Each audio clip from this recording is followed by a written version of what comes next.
Hello everyone, Manoj sir chemistry classes में आपका स्वागत है। आप मेरे वीडियोज को लाइक, सब्सक्राइब और शेयर जरूर करें, जिससे मेरे नए वीडियो सबसे पहले आप तक पहुंचे और आपको नॉलेज गेन करने और परसेंटेज स्कोर करने में मदद मिले।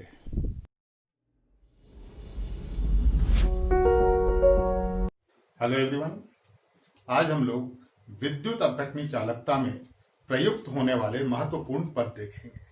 कुछ नियम हैं जिनका उपयोग हम इस अध्याय में करेंगे। एक चीज यहां याद रखना है कि हम विलयनों के संदर्भ में उन नियमों को पढ़ेंगे। सेम नियम धात्विक चालक पर भी लागू होता है और विलयनों पर भी लागू होता है। यहां थोड़ी भाषा बदल जाती है। जो हम परिभाषित करेंगे किसी नियम को, उसकी भाषा थोड़ी चेंज हो जाएगी। कब? जब हम धातुओं के संदर्भ में बात करेंगे और जब विलयनों के संदर्भ में बात करेंगे। उदाहरण के लिए ओम का नियम। ओम का नियम आपने 9th क्लास में भी पढ़ा हुआ है। ओम के नियम को जब हम विलयनों पर लागू करेंगे तो सबसे पहले हम एक विद्युत अपघटनी सेल बनाते हैं। ये एक विद्युत अपघटनी सेल है। इसमें कोई विद्युत अपघट्य का विलयन भरा हुआ है। अब इसमें 2 इलेक्ट्रोड लगा देते हैं।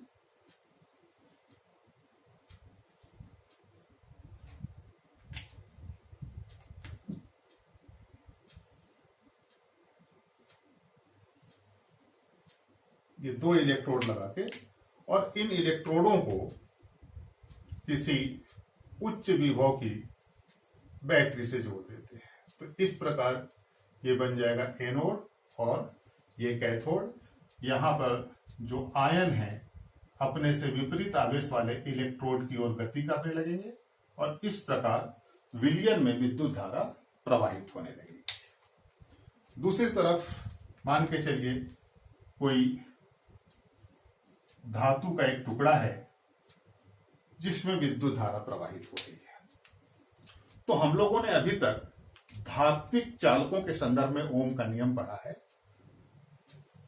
किसी चालक में प्रवाहित होने वाली विद्युत धारा की प्रबलता चालक के दोनों सिरों पर लगाए गए विभवांतर के समानुपाती होती है। ऐसा हमने 9th क्लास में भी पढ़ा है।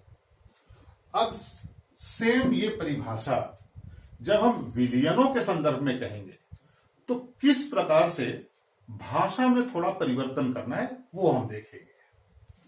किसी विद्युत अपघट्य के विलयन में प्रवाहित होने वाली विद्युत धारा की प्रबलता विलयन में डूबे दोनों इलेक्ट्रोडों के मध्य लगाए गए विभवांतर के समानुपाती होती है। फिर से एक बार रिपीट करता हूं। किसी विद्युत अपघट्य के विलयन में प्रवाहित होने वाली विद्युत धारा की प्रबलता विलयन में डूबे दोनों इलेक्ट्रोडों के मध्य लगाए गए विभवांतर के समानुपाती होती है।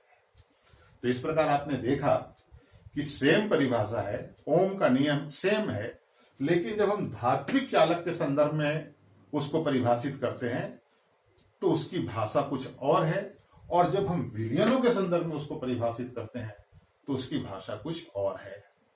तो ये आपके लिए बहुत ज्यादा महत्वपूर्ण है जान लेना कि रसायन शास्त्र में अगर ये प्रश्न आता है ओम का नियम लिखने के लिए, क्योंकि ये फिजिक्स में भी है आपको, तो फिजिक्स में अगर आता है तो आपको धात्विक चालक वाली परिभाषा लिखनी है, और यदि केमिस्ट्री में आता है तो आपको विलयन वाली परिभाषा लिखनी है। तो इस प्रकार आगे भी जो हम लोग देखेंगे, विभिन्न नियम देखेंगे, परिभाषाएं देखेंगे, उसमें इस चीज का ध्यान रखना होगा कि जब हम विलयन के संदर्भ में परिभाषित करेंगे तो वहां भाषा बदल जाएगी। उदाहरण के लिए ये धातु के तार की लंबाई की अगर हम बात करें, ये धातु के तार की लंबाई L है। अब कहीं धातु के तार की लंबाई की आवश्यकता है तो हम उसको L से प्रदर्शित करेंगे, लेकिन जब हम विलयनों के संदर्भ में कहेंगे तो विलयन में हम दोनों इलेक्ट्रोडों के बीच की दूरी को L से प्रदर्शित करेंगे। तो धात्विक तार की लंबाई की जगह क्या हो जाएगा? दोनों इलेक्ट्रोडों के बीच की दूरी। इसी प्रकार यहां जो ये है अनुप्रस्थ काट का क्षेत्रफल है, इसको अगर हम ए से प्रदर्शित करते हैं और मान के चलिए कि कोई इलेक्ट्रोड है विलियन में, उसके तल का क्षेत्रफल ए है, तो यहां हो जाएगा धात्विक तार के अनुप्रस्थ काट का क्षेत्रफल, लेकिन ये कहलाएगा इलेक्ट्रोड के तल का क्षेत्रफल। तो इस प्रकार छोटा छोटा परिवर्तन किया गया है परिभाषित करते समय। तो धात्विक तार की लंबाई की जगह दोनों इलेक्ट्रोडों के बीच की दूरी, धातु के अनुप्रस्थ काट के क्षेत्रफल की जगह इलेक्ट्रोड के तल का क्षेत्रफल।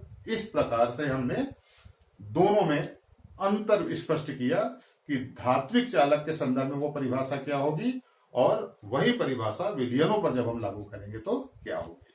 तो चलिए पहली परिभाषा देखते हैं। पहला नियम ओम का नियम। ओम का नियम पिछली कक्षाओं में आप लोगों ने पढ़ा है।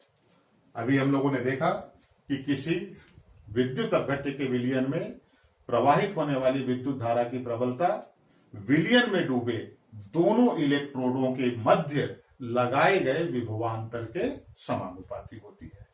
तो यदि विभवांतर को हम V से प्रदर्शित करें और विलयन में प्रवाहित होने वाली विद्युत धारा की प्रबलता I है, तो हम लिखते हैं V समानुपाती I।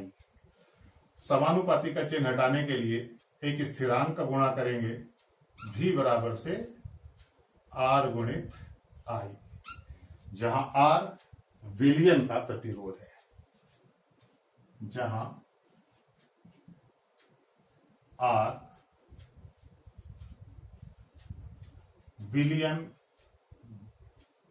का प्रतिरोध है। अब यहां प्रतिरोध की इकाई प्रतिरोध की इकाई ये होती है ओम।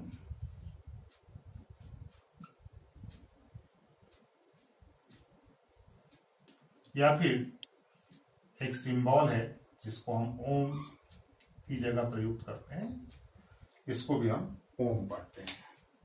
तो इस प्रकार ओम का नियम विलयनों के संदर्भ में हम लोगों ने देखा। दूसरा हम लोग देखेंगे चालकता।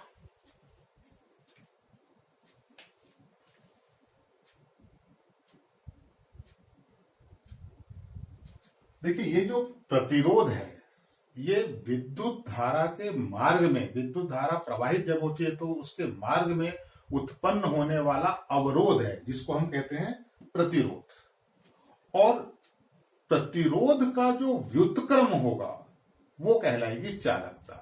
अर्थात विद्युत धारा प्रवाहित होने की जो क्षमता है उसको हम कहते हैं चालकता, और उसके मार्ग में जो रुकावट आती है उसको हम कहते हैं प्रतिरोध। तो इस प्रकार प्रतिरोध और चालकता एक दूसरे के व्युत्क्रम होते हैं।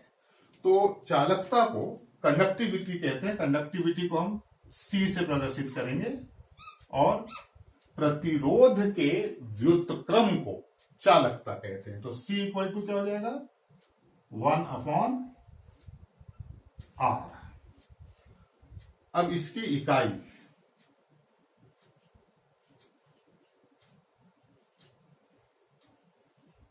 तो R की जगह हम रखेंगे ओम, जब ऊपर जाएगा तो हो जाएगा ओम इनवर्स, ओम इनवर्स। या फिर इसकी जो एसआई इकाई है उसको हम सीमेंस कहते हैं।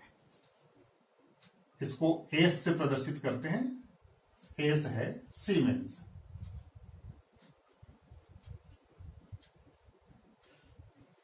तो ओम इनवर्स भी लिख सकते हैं, सीमेंस भी लिख सकते हैं।